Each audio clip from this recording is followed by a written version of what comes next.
kita di sini itu untuk menangkap bayangan benda. Lalu ada syarat optik. Syarat optik di sini berfungsi untuk meneruskan gambar dari mata ke otak.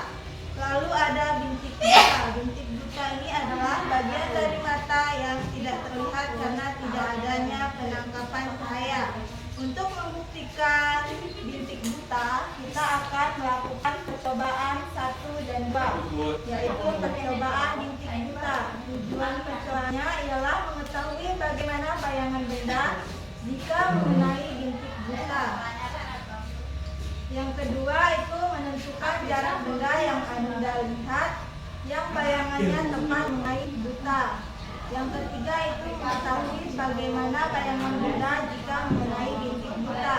Yang keempat itu menentukan jarak benda yang Anda lihat yang bayangannya tepat mengenai bintik buta. Alat percobaannya di sini ada ukuran, lalu ada titik buta. Di sini ada titik buta, titik A dan titik B.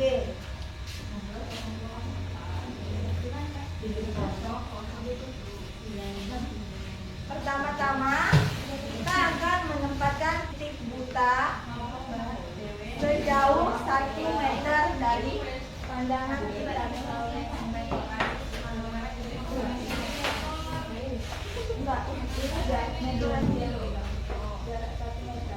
Kira-kira Sama jauhnya nanti.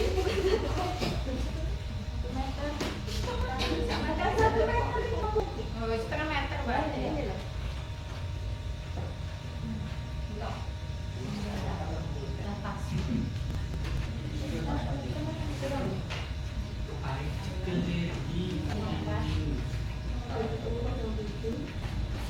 Nah, dari jarak 50 cm di sini saya akan menutup mata bagian kiri saya. Dan mata itu fokus kepada titik plus atau tambah. Dari jarak 60 cm itu titik plus dan titiknya itu masih terlihat jelas. Sekarang dari jarak 30 cm itu titiknya kelihatan samar dan tanda plusnya itu masih terlihat jelas. Dari jarak 20 cm itu bagian titik sudah kelihatan sangat samar dan tanda plusnya itu masih kelihatan jelas. Dari jarak 5 cm maka titik itu tidak kelihatan atau hilang dan tanda plus sudah kelihatan samar-samar. Untuk percobaan yang B atau titik buta yang B itu ada tanda plus dan tanda garis 2, ada garis pendek dan garis panjang. Seperti tadi kita melihat dari jarak 60 cm. Lalu saya akan menutup mata bagian kiri saya. Dari jarak 60 cm itu tanda plusnya itu masih kelihatan jelas dan tanda garisnya juga kelihatan jelas. Dari jarak 30 cm maka garisnya sudah garis pendek tidak kelihatan lagi, yang kelihatan hanya garis panjangnya saja. Lalu tanda plusnya masih kelihatan jelas. Pada jarak 20 cm itu garisnya menyatu menjadi satu dan tanda plusnya masih kelihatan jelas.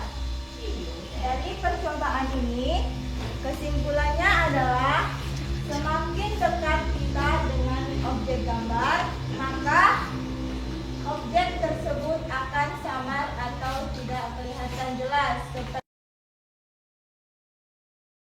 Kita akan melakukan percobaan iris pupil pada mata manusia atau pada mata kucing.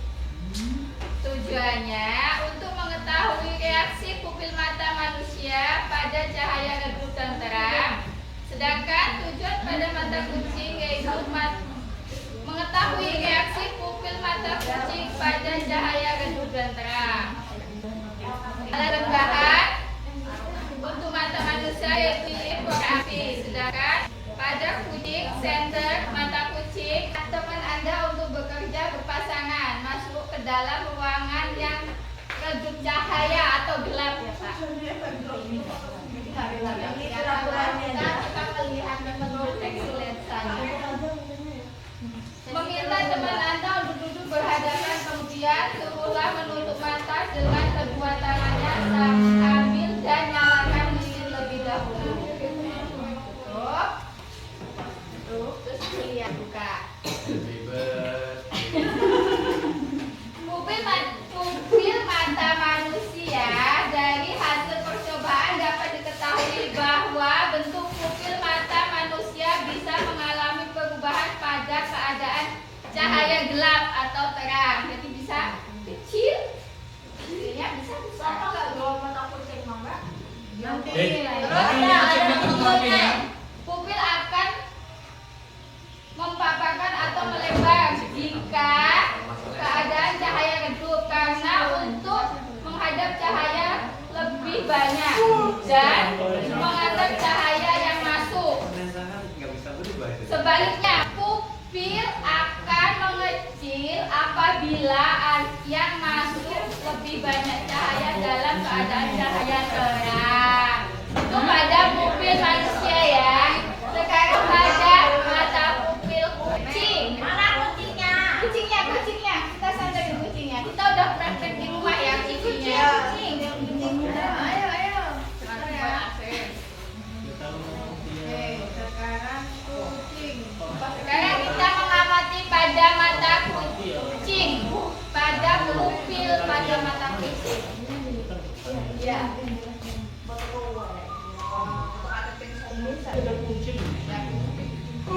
Keadaan pupil kucing pada mata kucing dalam keadaan redup atau gelap, pupil pada mata kucing akan melebar dan bulat untuk mengakomodasikan cahaya yang redup. Sedangkan pada saat keadaan terang, mata kucing berbentuk elips dan bulat atau saat gelap hanya bergaris. Tuh bergaris ya. Berguna saat ada cahaya di mana pupil matanya menyempit karena untuk melindungi retina yang sensitif dari kerusakan. Sekian presentasi pupil mata pada kucing dan manusia. Terima kasih. Sudah.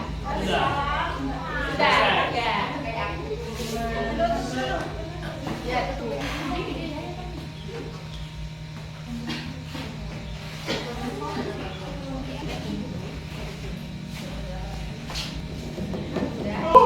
Terima kasih atas penyajian materi dan perhatian teman-teman. Dari praktik ini tadi bisa disimpulkan bahwa pada percobaan itu pada jarak 60 cm fokus mata masih baik dan tanda plus terlihat jelas. Jarak pandang semakin dekat maka tanda titik akan semakin hilang karena pandangan fokus ke tanda plus. Dan pada percobaan 2 pada jarak 60 cm pandangan masih baik dan tanda masih tampak jelas. Setelah jarak 5 cm, garis akan tampak menyatu. Jarak pandang semakin dekat, maka fokus mata penglihatan akan semakin buram, bahkan tidak tampak. Ya. Itu yang disebut